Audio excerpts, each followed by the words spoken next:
Good evening. On behalf of the Montgomery Village Foundation, welcome to the 2012 Candidates Forum for the Montgomery Village Foundation's Board of Directors.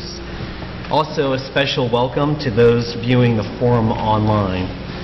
My name is Scott Dyer. I'm a board member of both the Montgomery Village Foundation and the East Village Homes Corporation, as well as MVF's election chair this year and moderator for tonight's forum.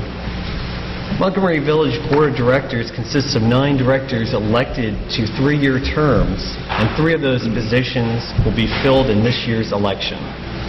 The forum is for the benefit of the over 45,000 residents of Montgomery Village who will be voting. Before we introduce the candidates, a reminder on the rules for both the candidates and residents. Each candidate will be allotted up to 2 minutes for an opening statement.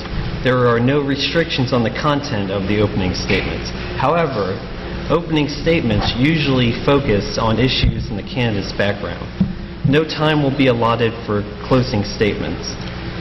The primary purpose of the forum is to solicit extemporaneous responses to the residents' questions from the candidates.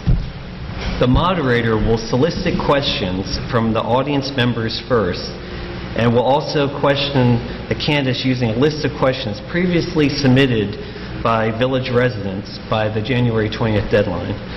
All questions submitted in writing prior to the candidates forum must be authenticated as to resident name and addresses. The audience is also asked to only ask one question at a time. When asking that question, please approach the microphone and ask one question. Please do not ask a multi-part question. You can return for a second question after other residents have asked their question. But after asking that one question, please return to your seat before the candidates begin answering the question. The moderator may edit or rephrase a question, ask the questioner to summarize his or her preliminary remarks, declare a question inappropriate, correct misinformation, or take any other action needed to ensure the smooth and orderly progress of the forum. Questions may be directed to a specific candidate. While every candidate will not be required to answer every question, each will be given the opportunity to do so. The moderator will make an effort to ensure that all candidates are treated equitably by rotating the order in which candidates respond first and directing questions so that all candidates have the opportunity to answer approximately the same number of questions during the forum hour. Candidates will have a maximum of 1 minute for a response. Answers will be timed, and candidates will be given a 15-second warning before the time expires. There'll be a sign visible to all the candidates. To ensure that all audience members have an opportunity to ask at least one question during the allotted time, individuals may be limited to a maximum of 2 questions. These questions must be asked at separate times during the course of the forum. If there are too few questions to fill the allotted time, audience members will be allowed to ask additional questions. Candidates must be present to participate. No proxy statements may be read. Forum tonight will be audio and video recorded, and a summary transcript will be published in the Village News, as well as the recording will be available on the MVF.org website. Tonight's agenda will feature at 2-minute opening statement from each candidate. Let me just briefly run down the table, introduce each candidate. My far left, Don O'Neill, Bob Hydorn, John Horton, John Driscoll, and Pam Bort. We're going to start with opening statements from Don O'Neill. Thank you, Scott. I'm Don O'Neill, a 43-year resident of Whetstone and an original settler of the village. This election represents an opportunity for us to reclaim the Kettler vision for Montgomery Village that features a comfortable residential environment and reverse the wrong-headed, heavy-handed overreach of a board that favors a public amusement park of amenities selected to attract outsiders. This election represents an opportunity to fully and openly engage the issues. The board chose to trample on the rights of the local village HOA in the most recent and unpopular project. The board's heavy-handed attempt to place a picnic pavilion in Eastgate was turned back by citizen outrage, yet the board continues to seek a site for this unpopular picnic pavilion. I ask why. The South Valley Restroom and Concession is another demonstration of how out of touch the board is. Each of these projects represents the board's vision for amenities they incorrectly contend will make Montgomery Village competitive with Kentlands. Each failed to garner HOA and resident support because the board did not seek it. Each caters more to outsiders than the residents. Each is unnecessary, costly, and a magnet for crime and vandalism. Beyond that, Vision 2030 now extends board overreach far into the future, including a 4-story parking garage at the Professional Center right behind the homes of the courts of Whetstone.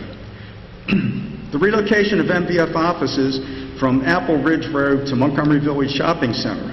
Why? For what purpose? At what expense? In fairness, the board has sponsored some excellent projects. For example, I applaud the pools, umbrellas, and the farmers market as examples of just the right type of Montgomery Village improvements we need. They are perfect. They're perfect for 2 reasons. They meet the citizen-centric goal for quality of life. They are consistent with the austerity of the times. The election represents an opportunity to introduce the changes that will bring the board in line with the citizens' vision for Montgomery Village. Thank you. Mr. Hydorn, you're next. Okay, thank you. Good evening, everyone, and thank you for being here. I'm Bob Hydorn, and I'm running for re-election to the Montgomery Village Foundation Board of Directors. I've lived in our great community for 27 years and in the Gaithersburg area for 47 years. I know the area, as one might say, inside and out. I have and still serve on various committees and boards throughout Montgomery County.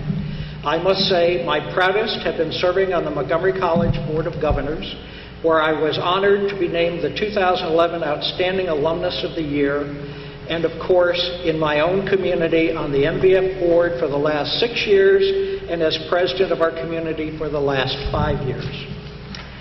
I asked the residents of Montgomery Village to consider 3 things to look for in a candidate: a record of representing people and interest in addition to their own.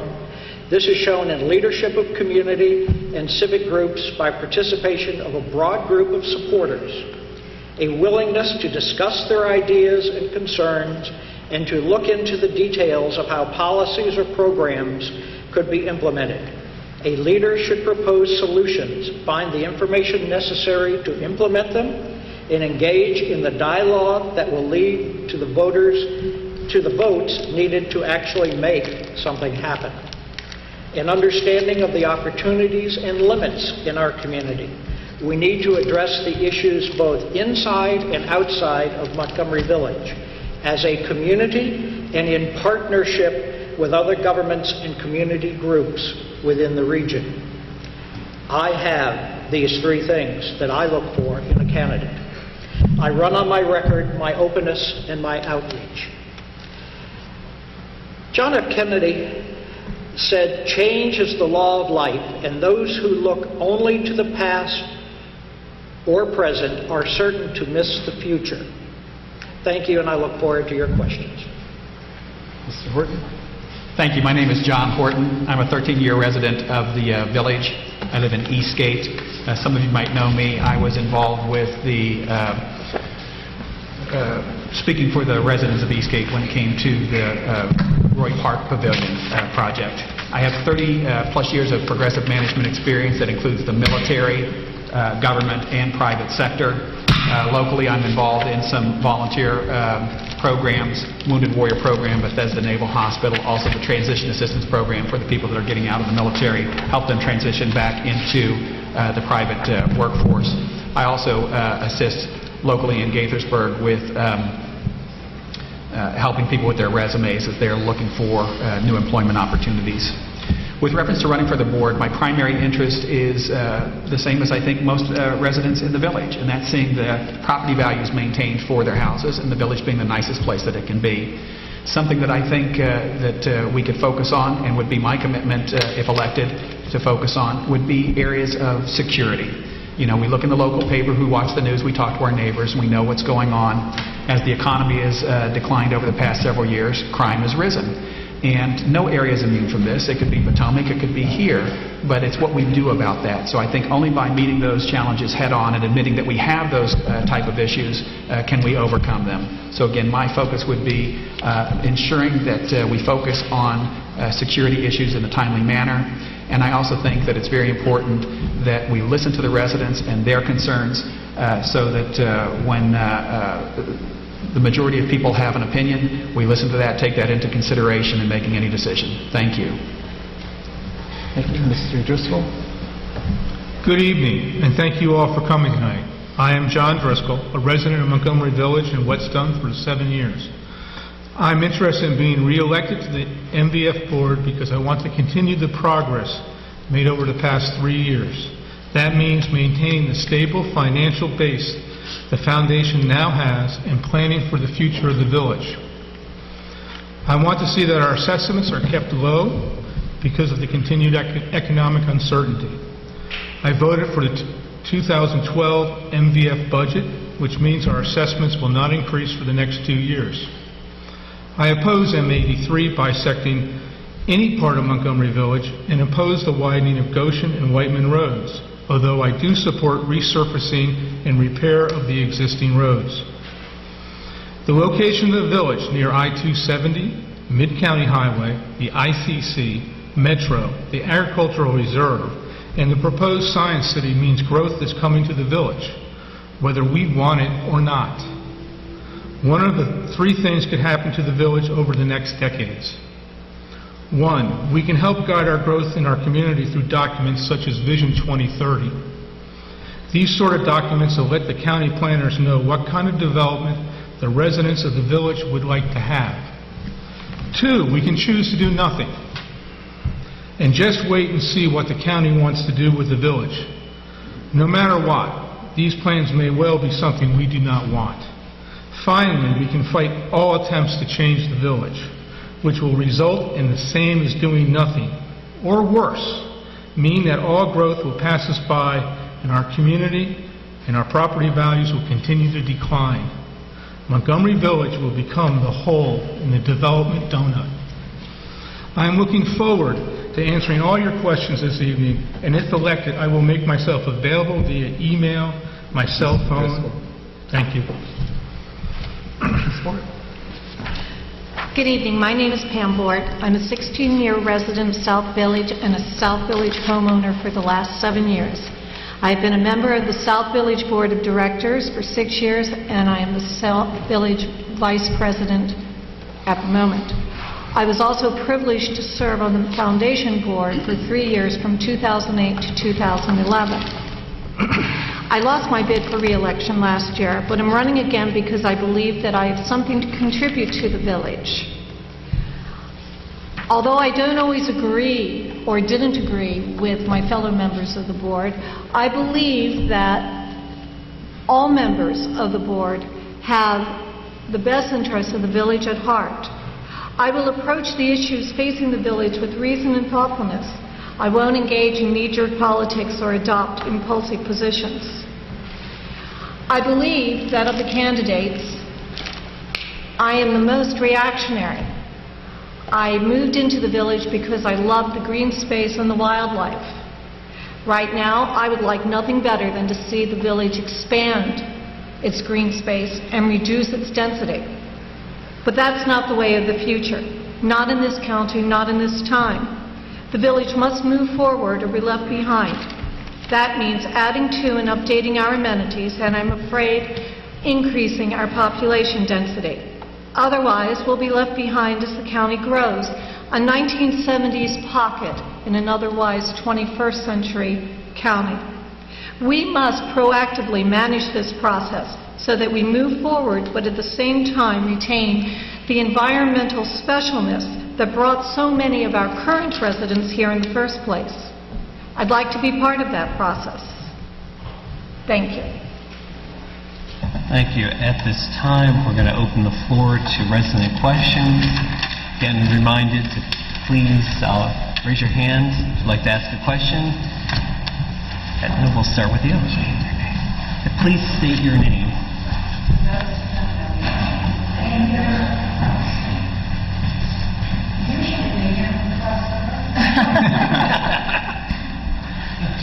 Thank you. Is that better? To the back of the room. My name is Edna Miller, and I live at Thomas Joyce Gardens condominium. My question for all of you tonight is, what would you like to see the Montgomery Village Foundation Board do differently in 2012 if you are elected to the board?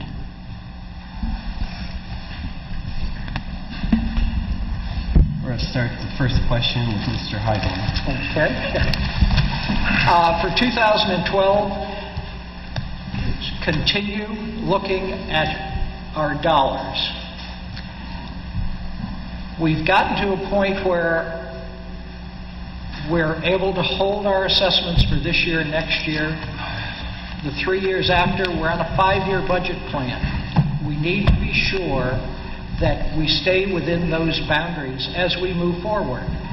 The other area I would really like to see us is continue working with the commercial property owners to have them improve their facilities, make them far more secure, far more community friendly, so that we feel comfortable to walk in the shopping center, the parking lot, without having to look over our shoulder. Mr. Horton?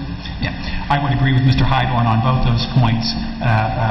Be sound physically, budget-wise, to focus on the commercial space, because I think that's really where we're lacking in competitiveness with other communities, but that's also a source of a lot of the crime that we have in the area. So 3 would be my point with reference to security matters. I think we have to listen to the residents as well when we're making proposals to change things in their area. Those would be my 4 focus areas. Mr. Driscoll? Yes, in 2012, I would look to improve the communication between the boards and the community. That has been a bit of a problem, so we have to do as boards, do a better job of sending the message so that the receivers can get it. Security is another issue that needs to be tightened. I do think that in the terms of security, we need a bigger police presence, and we have to push harder for the county police to come to Montgomery Village and just drive through it more often. And finally, the residents of our community need to communicate crime more often. That will get on the crime report, and that will get more police into our community to help manage it. Ms. Forth? I believe that the board should improve its relations with the community and its communications with the individual members of the community. A good example was the problem with the picnic pavilion and the ongoing debate over the concession stands in South Village. I've heard excellent arguments for both sides, and I think if people sit down and talk and explain themselves, we could come up with a reasonable solution. Safety, as every member of this panel has said, is another issue. And in that respect, I think we need to be more proactive in putting our views before the county and take a firmer stance with the county on the things that we need and we want. Thank you. Thank you, Mr. O'Neill. Yes, this election represents an opportunity to introduce a truly strategic vision that will bring the board in line with citizens' vision for Montgomery Village, including adopting the set of citizen-centric goals I've recommended numerous times, implementing two-way communication among citizens committees, the foundation, and the board itself, operating consistent with the austerity of our times, and making a concerted effort to introduce democratic processes throughout its operation. These citizen-centric goals include promote the quality of life for all Montgomery Village residents, ensure the safety and security of the residents of Montgomery Village and their property, promote an economic development environment for the community businesses that serve the residents of Montgomery Village, position Montgomery Village with the County Executive, County Council, and the Maryland delegation to ensure the recognition we deserve and the protection against government overreach and interference we need. Encourage the pride of Montgomery Village residents and maintain the aesthetic appearance of the community needed to boost property values. And finally, encourage the role and responsibilities of the Montgomery Village Board in fostering the democratic process, encouraging free expression, and continuing apathy among the residents and staff. Thank you. Third row.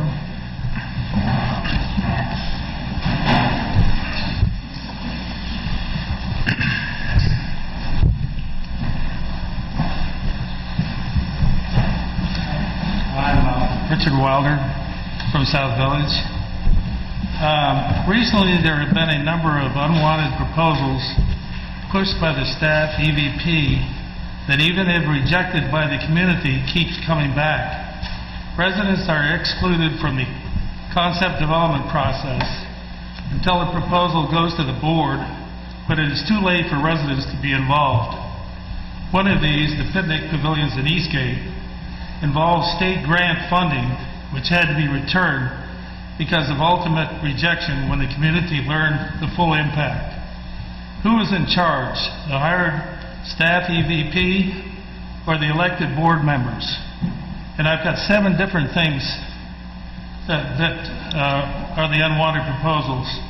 The gazebo replacement in South Valley Park, TDPF and COE committee restructure, picnic pavilions in Eastgate, lighted fountain in South Valley Park, dumping of Lake Whetstone dredged material on Apple Ridge ball fields, bathrooms and concession stand for the private Montgomery Village Sports Association in South Valley Park. And now again, the picnic pavilions, they want to put them in other parks. How many times do we have to say no, and who's going to listen?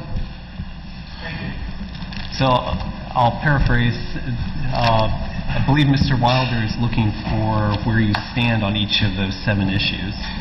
We're going to start with Mr. Horton. Yeah. Mr. Wilder, I'll listen to you. You know, I was very involved with the pavilion discussions in Eastgate. And what I learned through that process was it was universally unpopular amongst the residents. It was also recommended by law enforcement not to do it. And thirdly, when we communicated with Senator King, we found out that the money could be returned and used for something else. So we thought that those were the 3 essential arguments. So for each of the issues that you stated, I think we would do the same thing. We would look and see what the residents in those areas that are affected really want. You know, in the instance when we find there are 2 sides with different opinions, we would bring those groups together and look for some kind of compromise.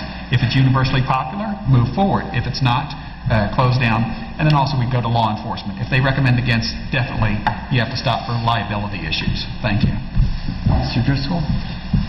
Yes, I find it interesting because I'll take all 7 of those items on. And as you know, Mr. Wilder, I was involved in several of them. And I would say that the process did involve the community. That's why the Eastgate Picnic Pavilion didn't get built. That's why the gazebos did not get changed, because the community was involved. The Eastgate Picnic Pavilion I find particularly troubling because the Eastgate board, before the board that's seated now, came to us and asked us for the picnic pavilion. So we thought it was fully vetted. The bathrooms in South Valley Park have been on the boards for 20 years, comes off and on. We're having a meeting on Saturday to discuss that, so the community is involved. All these items have been discussed. Our community does get its input. They're brought up for ideas, and then we get feedback. It's part of the process. Ms. Ford? Fundamentally, Rich, I have to say that I rather agree with Mr. Horton. I think that great weight should be given to the concerns of the community that is going to be most affected by any given project. And if I were elected to the board, I would hope that the projects would be brought to the community's attention early enough that everyone would have an adequate opportunity to weigh in and express their opinion. Thank you. Mr. O'Neill? Yes. The projects impacting Montgomery Village that I've opposed over the years include the ones that were just listed. In addition, Watkins Mill Middle School at Centerway Park was a project that I fought to defeat. The Webb Track County takeover On the Eastgate Picnic Pavilion, I resent the fact that we didn't kill it entirely. It's now being thrown out to other communities to decide whether it should be placed there. The South Valley Restroom and concession is disturbing because Nancy King just came out with a support for it, and yet Saturday's the meeting date where we're supposed to give public opinion. So what does it mean to give public opinion when they've already decided? The 4-story parking garage that's in the professional center shown as a proposal in the 2030 vision is particularly objectionable to me. In addition, the relocation of the MVF offices. I do oppose the M83 option 4, and I'm concerned about the Watkins Mill development traffic increases that are needing close attention. Thank you. Mr. Heidel? Okay, I need to make one point very clear on Senator King's statement, and then I will make a comment on all 7 of these as a group. Senator King made a point that it has been needed for many years since her children played down in that park rather than having to use porta pots and the like down there. And facilities like that will not only serve the park, it will serve the lawn theater as well. It will not be open 24/7. It will be open when the facility and the parks and the lawn theater are being used. As for the other items on here, I feel that the board vets all of our projects very clearly. As for the Eastgate Pavilion, I was standing with Senator King when the president of Eastgate came to us and asked us that she had talked with her board, they had decided to go forward with it. That's why we did. Thank you. Claudette?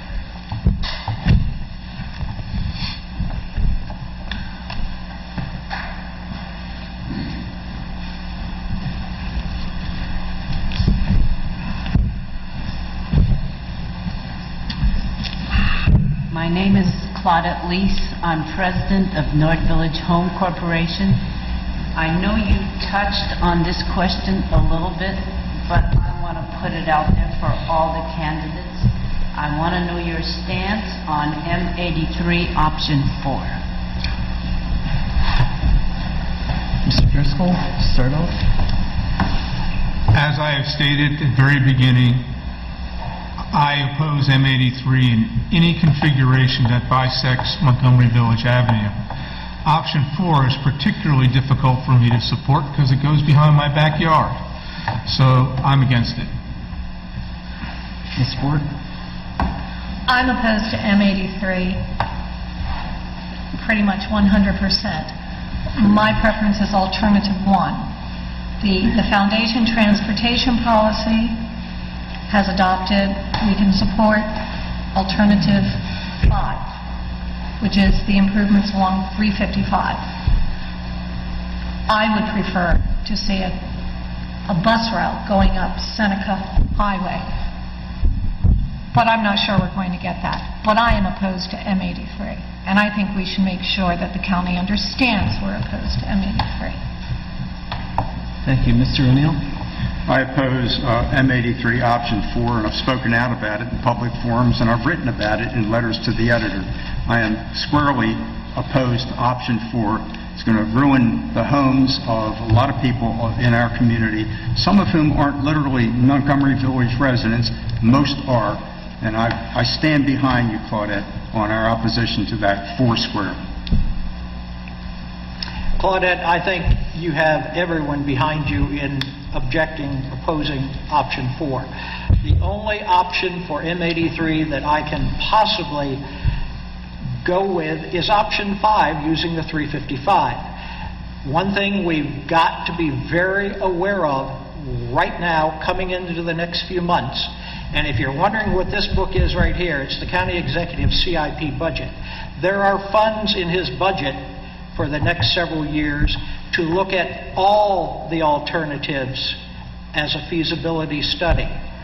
That is very, very critical, dangerous for our community. We need to step up and be sure that doesn't happen. There are also funds for Clarksburg, Snowden Farm Parkway to line up within about a block of Brink Road at Route 27, which is, again, a very critical intersection that could bring it right down Brink Road, Goshen Road, and Montgomery Village Avenue. Thank you, Mr. Hydorn. Mr. Horton? I'm opposed to M83 option 4 as well. You would have my full support on the board to make sure that this is defeated. Mr. Krause?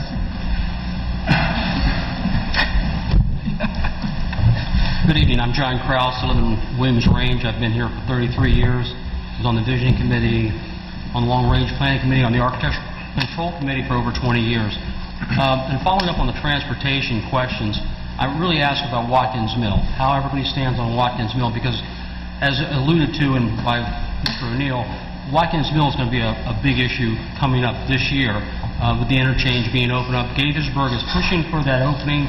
It goes past a lot of our schools, not misses one, goes past parks, goes past swimming pools, and I think it's going to open up a lot of traffic, and has been stated by other board members from time to time that one community shouldn't pay for another community's transportation, but how are we going to focus on that? Thank you. Let's start off with Ms. Ford. Well, again, I think it's a necessity that we put our views squarely in front of the county in the strongest possible terms. If the Watkins Mill interchange is a done deal, as it appears to be, then we have to make sure that the county does everything it can to alleviate the effects on our community. Mr. O'Neill? Yes. There are some facts involved here. The interchange will generate 1,500 new cars in peak time per hour on a road that now has 400 cars per hour. So it's going to make a dramatic difference. Anybody that wants to impact this issue has to engage not just the county, but they have to engage the city of Gaithersburg, because they're making decisions at their Gaithersburg council with respect to the details for rolling out what's going to go up at the Watkins Mill development thing. And I think that if we're really part of this community, and if Bob is a teammate or a classmate of Sid Katz at Gaithersburg, he better tap that relationship and get this thing going so that we can have a good, harmonious relationship for something that matters a lot to Montgomery Village residents, although it's not apparent. Okay. Once again, I'm going to tap on this binder. Montgomery County, our county executive, again, has funds in here to work with the state to fund that interchange and the bridge over 270, which will feed Watkins Mill Town Center, which is on the other side, being built on the other side of 270. My biggest concern is Watkins Mill Road as it comes through the village. It goes by 4 of our schools, 2 elementaries, a middle school and a high school, and it also goes by, within just a couple of blocks, Daly Elementary, where, again, village children go to elementary school in Germantown at Daly up past the circle. It's also going to be a route for ambulances and the like, and going to the new hospital at the Montgomery College site in Germantown. We need to work with the PTAs of our schools to be sure we're safe and protected. Thank you, Mr. Hydorn. Mr. Horton? Yeah, thank you.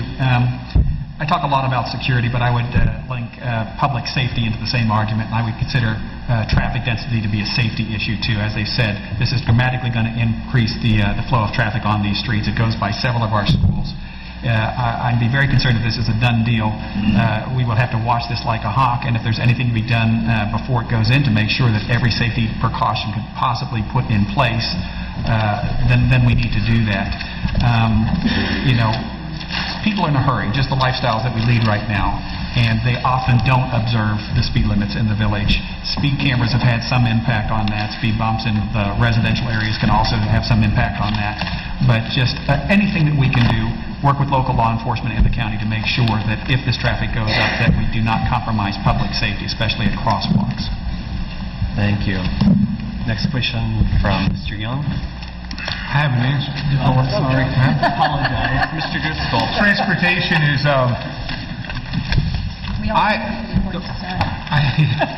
I say nothing, everybody will be happy.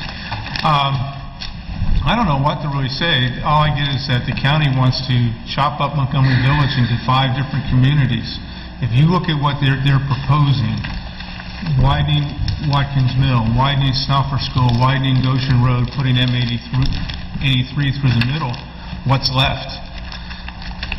I would make this pledge to you that we have to fight all these highways. We have to fight each and every one of them equally. We have to represent every community, because if I didn't know better, I would say the county is doing divide and conquer. I messed that up. Divide and conquer, and they want South Village fighting with North Village and Whetstone fighting with both of you. And we just have to be diligent and not allow it to happen. Thank you. Mr. Young? Good evening, folks. I'm Pete Young. I am a resident of Whetstone. Been in the village for a little over 14 years, and currently serving on the board of directors of the Montgomery Village Foundation. Also served on the Vision 2030 committee, as well as the Long Range Facilities Planning Committee, and I'm vice president of the Booster Club at Watkins Mill High School. Many of you offered in your opening statements comments to the effect that you want to potentially work to improve the communications between the board and the residents. So my question really fundamentally is, how would you, in light of the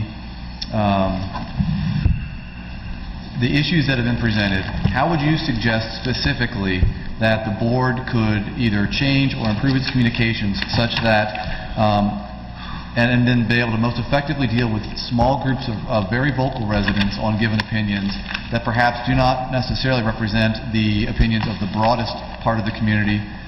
Many residents, in my experience that I've spoken with, aren't able to attend the meetings, don't necessarily have the opportunity to come and testify.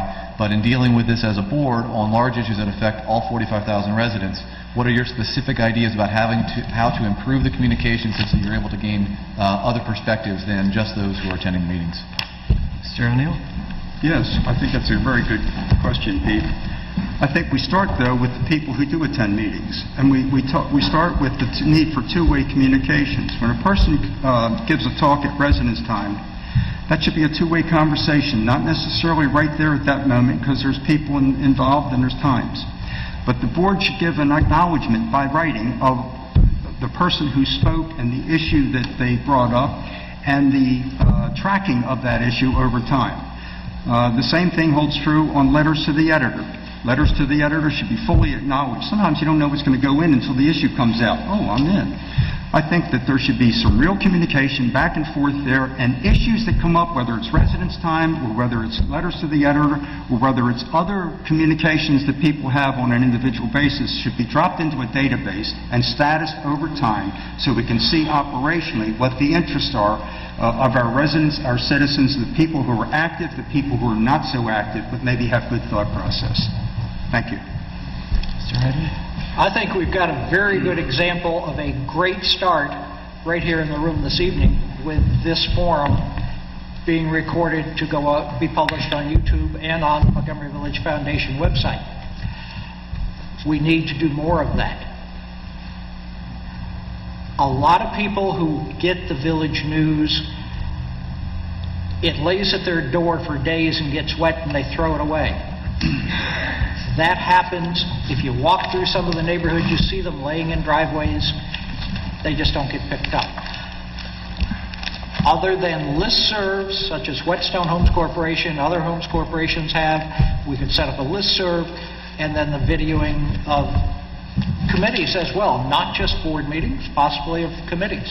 We need to look at the whole spectrum of our new age of communication. Thank you. Mr. Horton? Yes. You know, the communication problems were evident to me when I was learning about the issues regarding the pavilion. And some of the things that had been said by the president of my board were, oh, a flyer's gone out, or it was in the village news.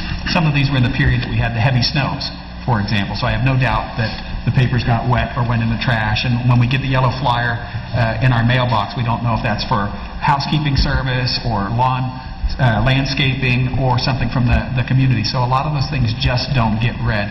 I think we can do a lot more with electronic medium and communications, such as an email distribution system that people could sign up for to get real-time updates from the village. And a lot of people do that more these days than look for flyers and things in their mail.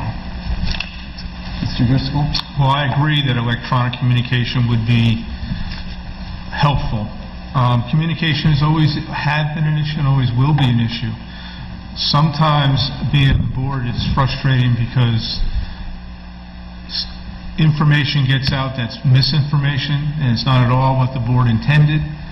And sometimes we as a board don't get the information out. It's just we're bad at communicating. We need to continue the village news. We need to continue to group emails. We need to, as board members, talk to our community more often. That's just it. We have to, as board members, reach out however we choose to reach. Also, I have to say that sometimes when we're doing something for an HOC, they are not following through. As the Eastgate Pavilion, that pavilion was vetted by, we thought, by Eastgate. It wasn't until later that we found out they didn't want it. Thank you, Ms. Ford. Well, I'm a dinosaur, I admit it. I've been dragged kicking and screaming into the 21st century, and I'm finally able to do my email. But I believe in person-to-person communication. I think that board members need to get out there and talk to people. I can't say that when I was on the foundation board that I would go to Homes Corporation meetings and listen to resident time and hear what the concerns were. I did once or twice, but in 3 years, once or twice isn't very much. I do know that every year I go to Breakfast with Santa, where we have lots of young families. I never saw another board member at Breakfast with Santa.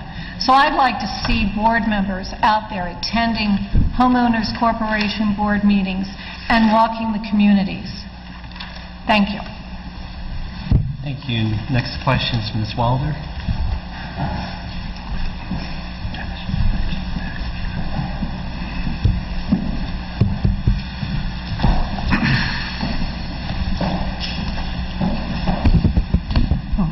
I'm Jane Wilder from South Village, 25-year resident of the village, 25-year member of the Committee on the Environment. The foundation has had a long time and praised policy of coexistence with wildlife, which also features means of dealing with wildlife problems like walk cleaning when birds are too young to fly or are molting, tree wrapping for defense against beaver damage, and fencing policies that Architectural Review has approved if whatever species is bothering one, like a deer, you can put a deer fence in your yard, etc. Do you agree with this policy? Mr. Hydorn? Once again, I have to say clearly I wholeheartedly agree with it. In fact, as I've said before, a lot of the animals are enjoying some of the vegetation that I have around my house. The deer are loving the euonymus, and they eat it I think every night of the week. There's not much left. And I do agree, though, Jane, we have to coexist with our wildlife. That is part of the cycle of life in this world.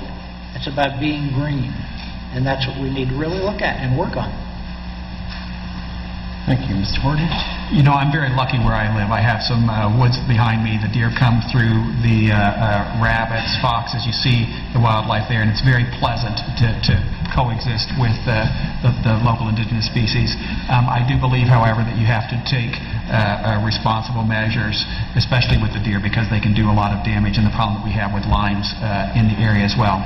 But thanks to a group like the Committee for the Environment, I think it makes the village a better place to live, and I think it's also an opportunity to get more people involved in things, because I think a lot of people care about these kind of things, and that would be one area that we could focus on getting more involvement.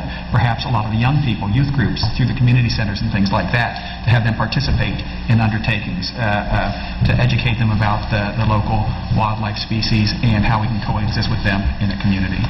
This is also something that will be hurt when it comes to expanding traffic in the area if there's more cars coming through fast.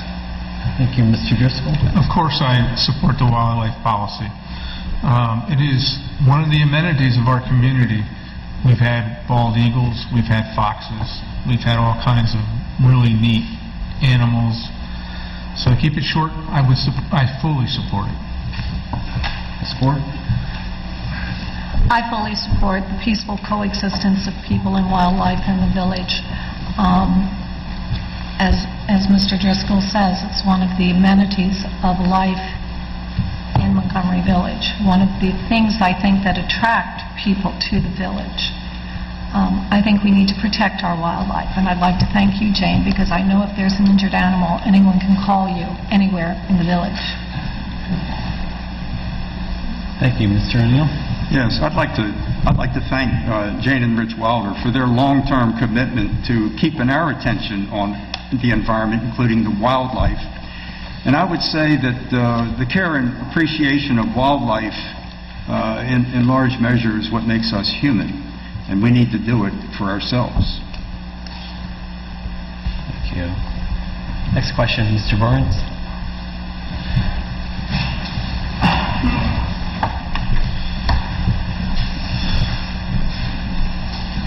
Good evening, Dennis Barnes, resident since 1975. Last night in Germantown there was a meeting. Ike Leggett, our executive county council, was there talking about his budget. And he got a question about the Whiteman and the Goshen issue, and went in and responded to that extensively. Very interesting to hear his viewpoint. I look around, though, I didn't see any officials from Montgomery Village, either from our executive staff foundation or from the board. I think it's critical that we, the board and the staff, top staff, give more attention to these public meetings, because of another meeting approximately early this fall featured, it was the Up County Government Committee there, featured the Chief of Police was there, and he was talking about curfew. Very interesting. That, if had passed here recently, would have impacted right on us. Again, no one there was speaking to the issue from the foundation, from the board. And that would have had a dramatic impact here on this community. Earlier, this past summer, there was a capital construction budget, county council in Rockville, hardly anybody there, or nobody here from the village. They went into the construction budget for roads, transportation. Again, no one there, so I'm just like to get your comments on that. And I would recommend strongly that we get some top-level presentation at these key meetings, because they are important. They have an impact on the Montgomery Village. Thank you. Mr. Horton? Yeah. This might go back to my time in the Navy, but you know, when you're in the service, everybody stands to duty, and it might not be something that you want to do, but everybody has to take their turn, and it's important that that gets done.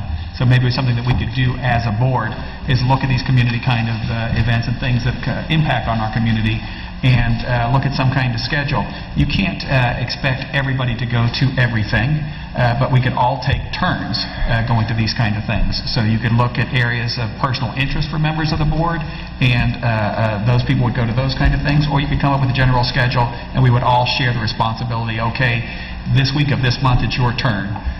This period of time, this month, it's your turn, and you'll represent the board at that meeting. That would be my suggestion. Mr. Driscoll? I wish I had known about the meeting, because I would have been there. The capital budget, all those things are information that sometimes our community knows, and if there was some kind of bulletin board or email board to let us know that these meetings are going on, I'm certain it's there and I could find it. But it's like everything else when we're talking about communication. It's a two-way street. If our residents know a meeting that import's coming on that I would be interested in, then I would like to know so I can make the decision to be there. Ms. Ford? I agree with you, Dennis. I think it it is incumbent upon the foundation board members and the staff to attend those meetings to present our concerns to the county and to the state. And I agree with Mr. Horton that perhaps the way to manage it is to have a rotating schedule, a calendar for people who can sign up for things they're interested in or things they have particular skills in. And perhaps we could even ask our overburdened staff to prepare statements for us to give at those meetings. So I agree. I think that, well, I know I, for one, have been pretty lax in that regard. Thank you. Mr. O'Neill? Yes.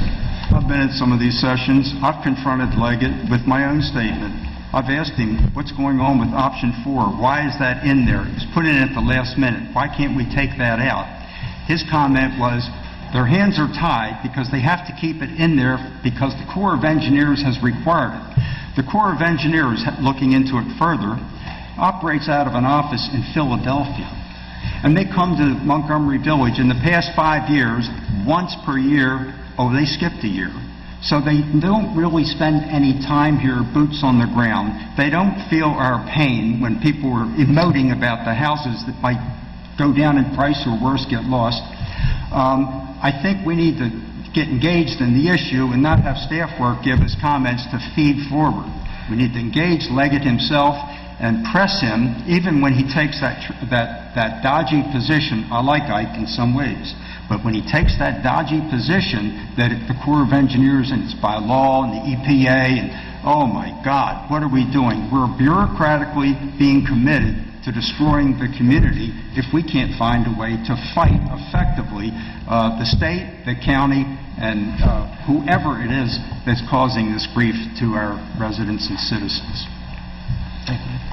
We need to clearly have continued communication with them. I know when I received this the other day, I was on the phone with our District 2 County Council member, Craig Rice, to the point that we were literally at one point screaming at each other on the telephone over the withdrawal of the 6th District Police Station from this CIP budget. So at least 2 more years it will not be considered on this side of 270. We need to work with them all, and there are several members, and I'm going to be very candid, members of the Montgomery County Council that I doubt know where Montgomery Village is. And yeah, Sebastian and the Gazette, you all can print that because I have said that to them, and I truly believe that. Yet, if we call, they'll talk to us. But do they come to visit? Only a handful of them, once a year at our breakfast.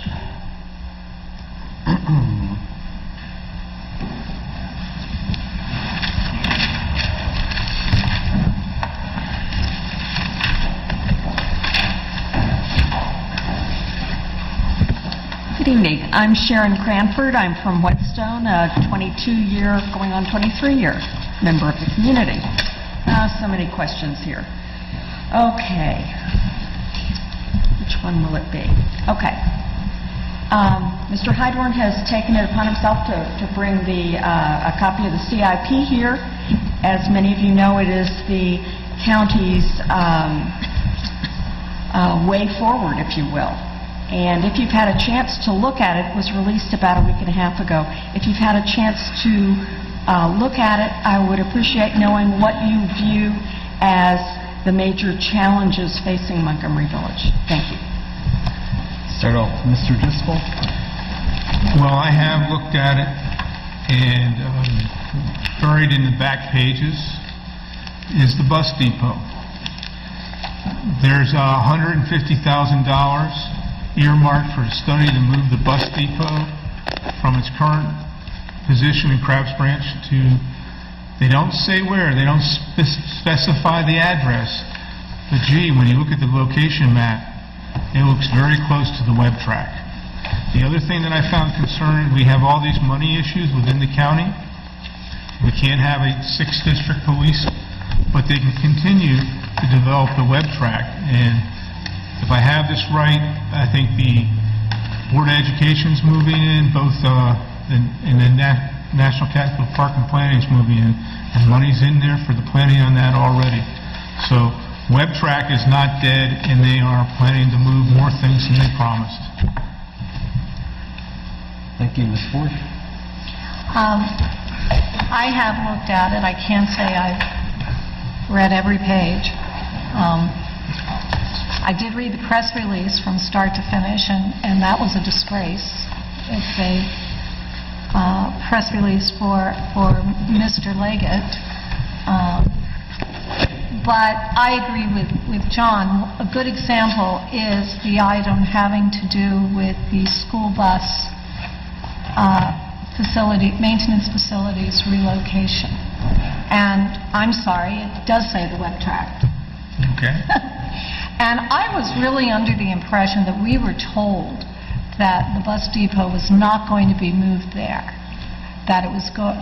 And I have to wonder what other little gems are hidden in that budget that I've missed. Thank you, Mr. O'Neill. Well, every candidate here should be able to prioritize the goals of quality of life, safety and security, and economic development, and provide examples of the issues that face Montgomery Village with respect to those things.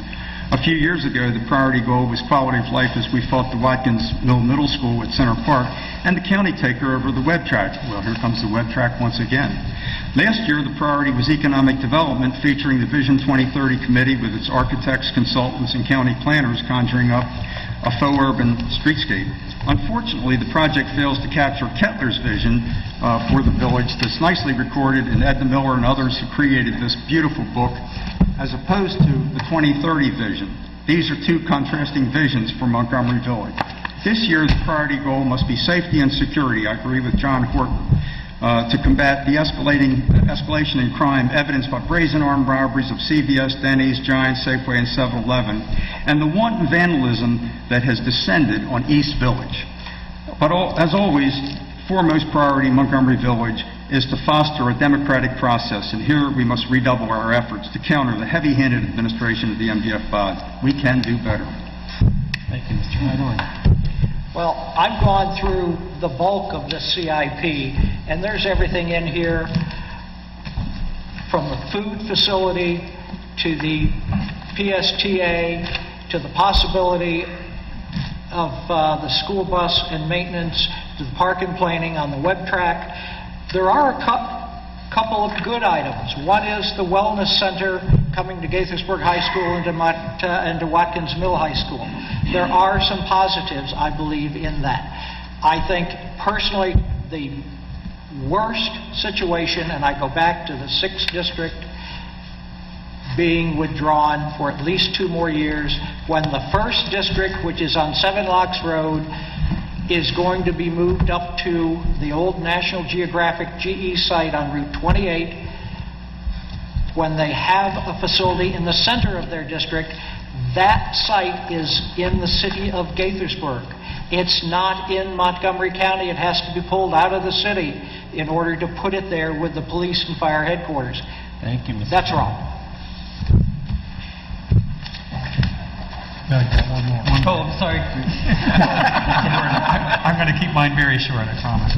I am not familiar with the CIP, so I would be out of line to say that I have any specific issues with any of the items that are in it. But I think this evening I've given you a flavor for my commitment to security issues, safety issues, and anything in this budget that would impact on public security or safety would be things that I would give my full attention to as a member of the board to ensure that the best interests of the village are addressed. Thank you. Concern is if the village is falling behind in that regard, and there are all these ideas about what to do to make the village more competitive commercially, I'm concerned that we have not, and if we're thinking that we're behind in terms of history and modernization and we're fossils because we attend to the environment, it would seem to me that we live in a large metropolitan area and people choose to live here because they don't want to be bombarded by an urban environment, that they choose to be up here so that they have an environment that is based in nature and having a view of nature outside your doorstep instead of a parking lot or the back of some building. So I'm concerned that this sense of competitiveness and commercialism is a theme and is extolled over the virtue of the wildlife and the natural environment and the antidotes that we seek by settling up in this area. So I'd really appreciate some explication or justification for the position that there seems to be a thrust toward being competitive by being commercialized. Thank you. Start off with Ms. Ford. Well, I agree with you. I would prefer to keep this environment as rural as possible. But the fact of the matter is, we have to keep our home values up. Now, the 2030 Vision Committee and the Long Range Facilities Planning Committee came up with ideas for how they could improve certain aspects of the village that would make it more attractive to young families who want to move here from the city, where they could benefit from the parks and the wildlife, but at the same time have some of the amenities that they would have like in Rockville. One of the things that was brought in was the farmers market, which is a very yuppie thing to do these days in a metropolitan area, is to have a farmers market. And I think our farmers market has been very successful. Other ideas were community gardens and things like that. I'm not so sure that we want to change the village to make it less of a bucolic alternative as it is to improve certain aspects of it, to appeal to people who may be more used to that. Thank you. Mr. O'Neill? Yes, that's a wonderful question, Antoine. I really appreciate that thought process.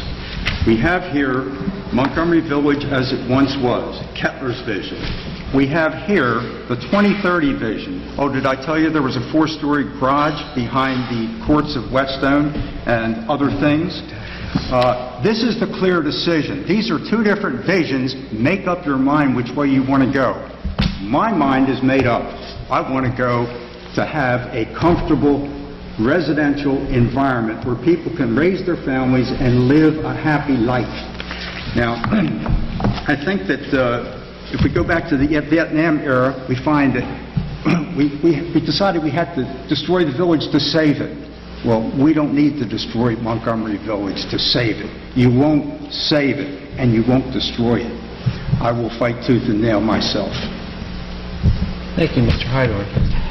Montgomery Village has got several commercial parcels of property owned by various corporations and individuals that over the years have run down, have vacancies.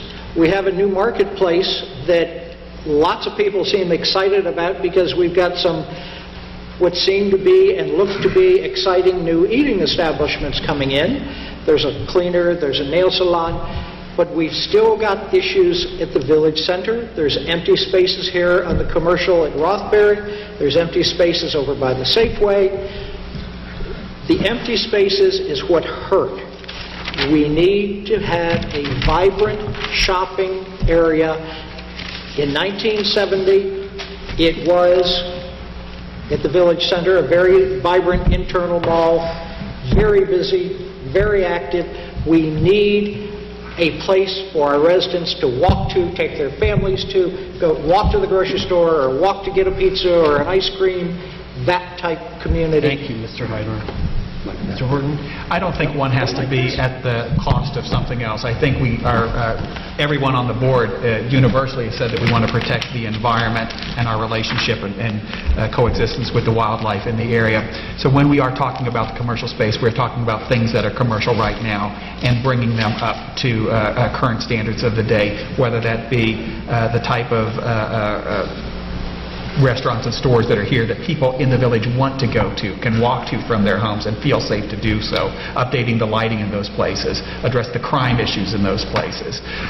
Nobody should be fearful of not going out after dark and being able to walk to the corner store or to meet friends for a meal within the community. So we have to, again, focus on the commercial spaces and put in those kind of things that make them a draw and usable for the people in the community, someplace that we want to go and want to meet and spend time together. Thank you, Mr. Driscoll. Yes, I actually agree with John, so I will not expand on that. I will say it's not a competition. It's about providing services to our residents which they have asked us to come up with. The Vision 2030 report is a conceptual document. In landscape design, which is what I do, in architecture, which is what John Krause does, conceptual designs never get built. They are ideas of what could happen. The Vision 23 report is a result of many open community meetings, 3 charrettes or brainstorming sessions, and a summary report written to capture the key elements of what village residents said they would find acceptable. Generally, it means slightly more density and a trade-off to attain the type of services village residents have asked us for. As to the 4-story parking garage, that just isn't real right now. We don't own the property. Thank you. We can't spend the money.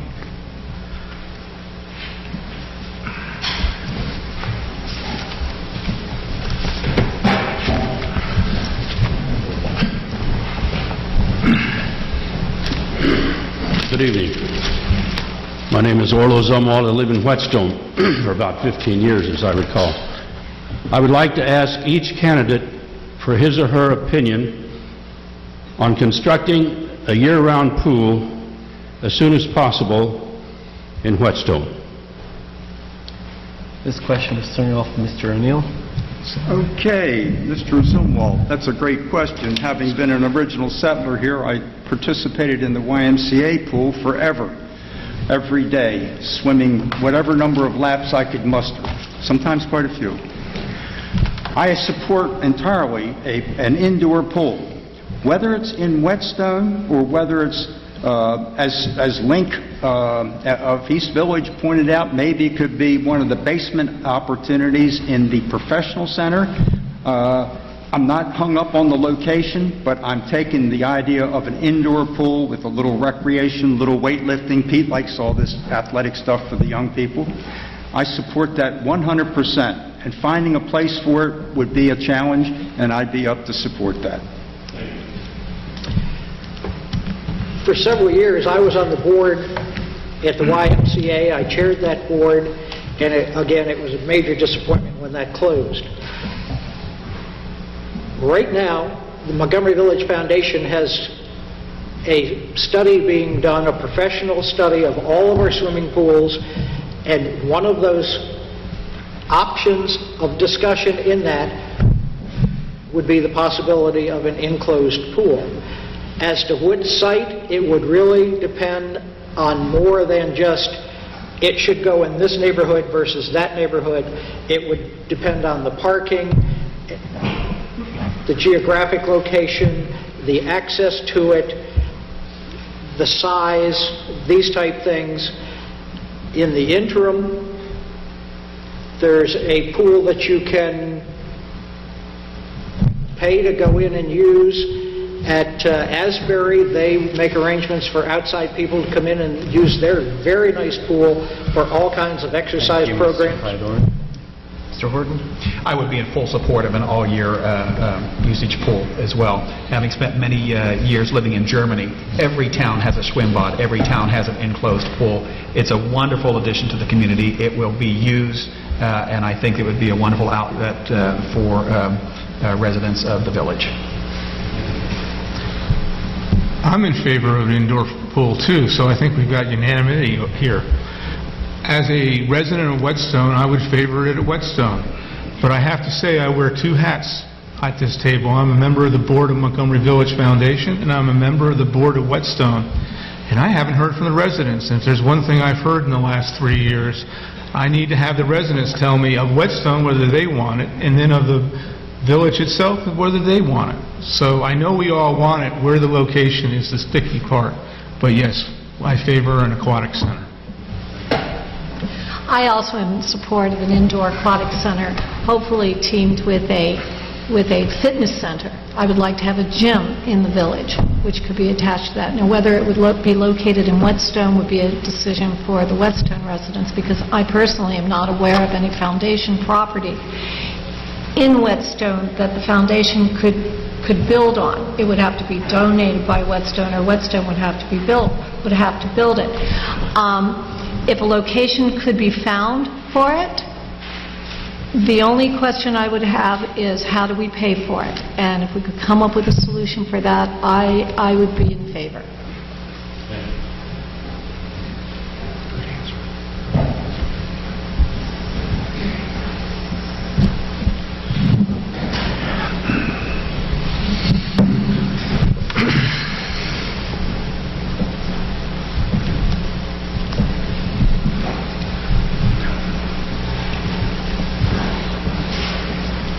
Good evening.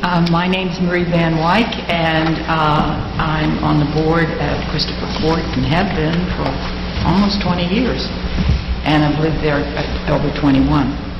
I wanted to ask the question, and I know that I've been here long enough to have heard this, that the security issue on public bathrooms, I am concerned about the fact that the police used to say that they were attractive nuisances. Now, has that disappeared, or when you were talking about having these things at South Valley, I just don't know. But it concerns me about that. We don't need to bring any more crime here. Thank you. Mr. Hyder? Marie, thank you. In actually late this afternoon, in talking with a officer here in Montgomery County on that part of that topic, the word was, are you going to leave them open 24/7, or are they just going to be open when they're being used? And I said, they're just going to be open while the park is in use. Then it would be locked, and I say in the park it would be the ball fields, the lawn theater, or both, depending on the timing. They would not be left open 24/7 at all. They would be locked by staff, unlocked by staff, as the porta pots are watched now and the park is by staff, lights turned off, turned on, etc., the same type thing. So I, at this point, am waiting for Saturday to hear what the residents have to say, but that's what I got from a police officer this afternoon. As long as people can't go in there and hang out. Mr. Horton. Yeah, I think you really ought to be concerned with any new construction, any facility that could be utilized for purposes other than it was intended. So meaning that after hours people go to these pavilions, after hours people use the restrooms for unsavory purposes, drug dealings. That was a problem with the porta potties in Roy Park. People would see a person go into the porta potty with a bag and walk out without the bag, and then see somebody else walk in behind them and walk out with the bag. So nobody ever saw the transaction take place, but it was quite obvious what's going on. By the time they called the police, they were gone. So at a minimum, secure these facilities if they're in place to ensure that they are only there for the comfort of the people that are using the facilities for their intended purposes. Secure them otherwise, and really get the advice of experts before there's any new construction to say what would the true impact be if we put that here, and listen to the residents' concerns as well. It's interesting because I wonder, the question's a well-put question, but how could, say, a restroom facility in South Valley Park that's closed during off hours be any different security-wise than any one of our swimming pools? I mean, we have restrooms at all our swimming pools. We have actually pavilions at many of our swimming pools. It seems to me a concrete building or a concrete block building with locked restroom doors is no more an attractive nuisance than any one of our pavilions or our gazebos or any structure that we already have. So security again becomes part of the community effort to protect ourselves. I agree with John. I think any structure has the potential for being a locus for crime, and if we chose to build public bathrooms in South Valley Park, then I would insist that we do a public safety review, and have every possible security precaution taken. But again, that's something that the community will need to weigh in on. And until it came before the board, I really couldn't say whether things have changed or not. Thank you, Mr. O'Neill. Yes, I think we need expert advice more than we need community input, but we should get all the community input we can get. Officer Zimmerman at the Eastgate episode cited crime as one of the factors. Now, the kind of crime that I'm worried about in the South Valley restroom thing is pedophile crime. And, you know, I don't need to allude to the Penn State thing. And a mother should always instruct their child, if you go to South Valley, should this thing be built, don't go to that restroom, or you're grounded. Now, as far as this swimming comparison, John, the swimming facilities are manned or womaned. There are lifeguards, there are people who look for the badges and so forth. There's a presence around. There's someone to tell.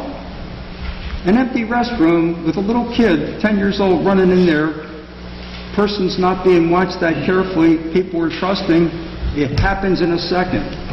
I don't want that on my hands as a citizen, or certainly not on my hands as a board member. Thank you. Someone else like to ask a question? Hasn't already? All right, if there are no more questions from the floor, what we're going to do is... This is over, isn't it? It's 8:30. We have 10 minutes. Oh, okay.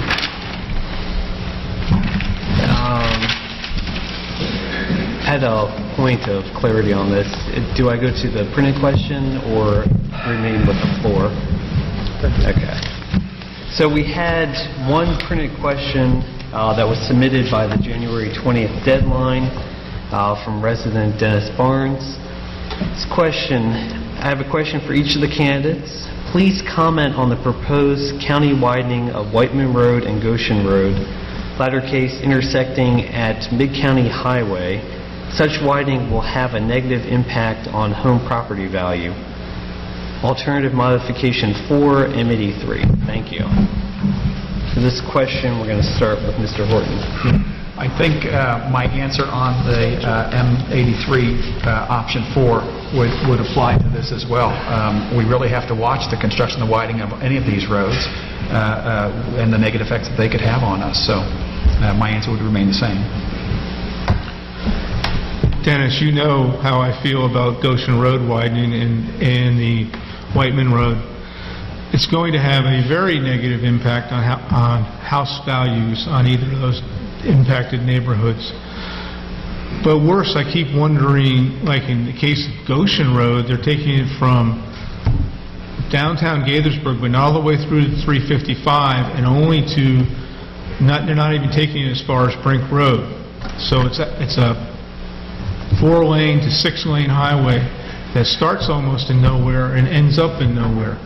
So I don't even know why they're building it, other than maybe they're looking at backdoor alternative 4.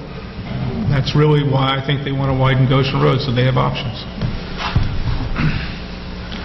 I don't understand why they want to widen Goshen Road. You know, I have driven Goshen Road during rush hour traffic, and yes, there is some traffic, but I don't consider it a major problem. And I don't think that the level of traffic problems on Goshen really rise to the level where the homes that border Goshen should be affected. Thank you, Mr. O'Neill. Yes. Well, I fought for containing this widening of Goshen Road. I actually went out the street and I measured it. I measured the 60-foot thing, the 75-foot thing, the 90-foot thing, the 105-foot thing to see where it would go. And of course, the ones I thought were acceptable were patently unacceptable upon arrival. Now, others have fought for John's backyard. I did, others did, and I would just only ask John, I want you to fight for the 4-story garage to be defeated, because it's also in someone's backyard, someone in his backyard who is in your jurisdiction of Whetstone, where you're a board member, and I would hope you would fight for that. You make light of the fact that it's a vapor kind of a thing, but yet in this package, it's listed as a proposal. It's listed under a thing called proposal.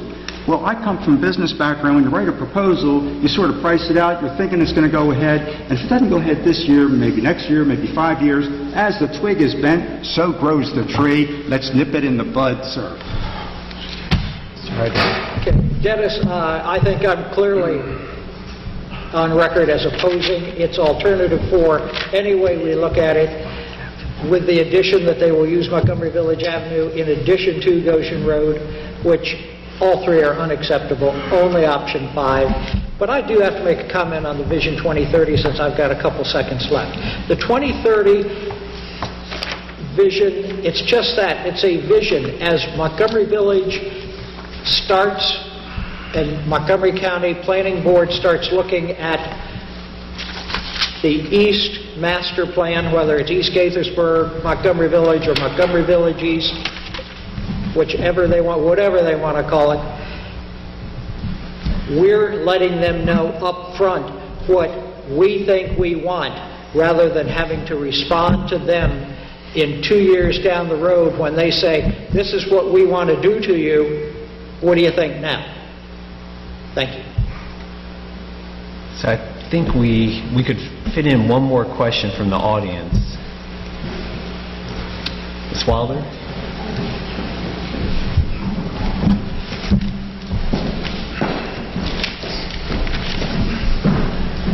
This relates to a previous question. We have had some police input on various projects in the village. The first one I was aware of was the tot lot on Whetstone.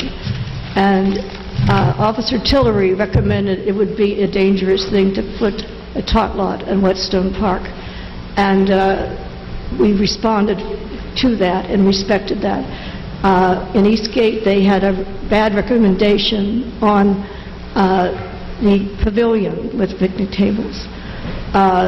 We have yet to hear the police opinion on restrooms in South Valley, but with what Mr. O'Neill says, I live right at South Valley Park, and those games go on. The coaches are interested in winning the game. They're not watching the little kids on the sideline who aren't in the game yet, and things can happen clearly, and restrooms are big magnets. And one of the board members mentioned to me, why doesn't the subway have restrooms, the Metro? There is a reason. And anyway, I think we need to really seriously get a police opinion. And one can secure things when they're not in use, and those things can also be broken into. But I observed the kids at the games, and they're not supervised nearly so directly as they are at the swimming pools. Is there a specific question? Yeah, I said, are you going to listen to the police report on bathrooms at South Valley Park? All right. Let's start off with Mr. Driscoll on that question. Absolutely. That would be part of the vetting of the project. The police are the experts in security, certainly not me, not the members of the board.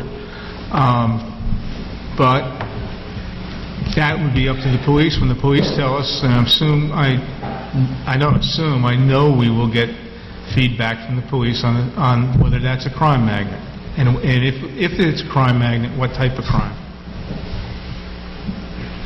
The Foundation Board should certainly listen to the report of the police on the bathrooms at South Valley Park and take that into consideration when it is making its determination as to whether or not to construct those bathrooms. But I believe that the police report should be an integral part of their consideration. Mr. O'Neill? Yes. Well, thank you, Jane. That was a good re-amplification. As an expert witness who testifies in court on complex issues, I appreciate the value of experts.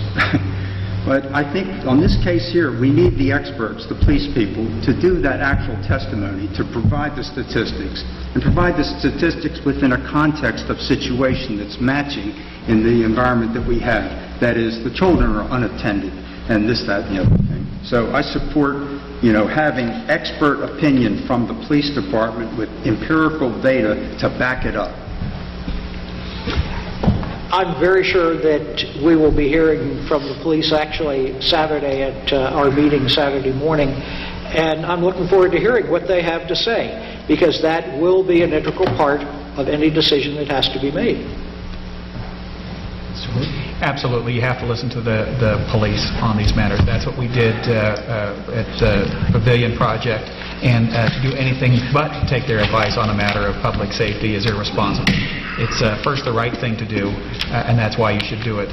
But just looking at the community at large and your fiduciary responsibility, you're opening yourself up to all kind of liability if you have law enforcement tell you not to do something and you do it, and heaven forbid something goes wrong there. So there's no question at all. You have to listen to their recommendations and take them very seriously. Thank you. Time. All right. Well, again, on behalf of the Montgomery Village Foundation, I want to thank everyone for coming out tonight, those that submitted questions.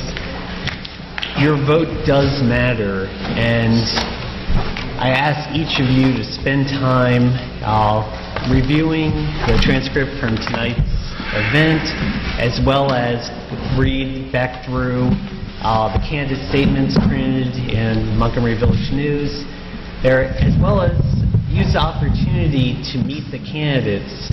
This Thursday, prior to the MVF board meeting, the candidates will be available at 7 o'clock there, so I encourage you to ask additional questions, and please, again, vote, because your vote does matter on the future of Montgomery Village. Thank you.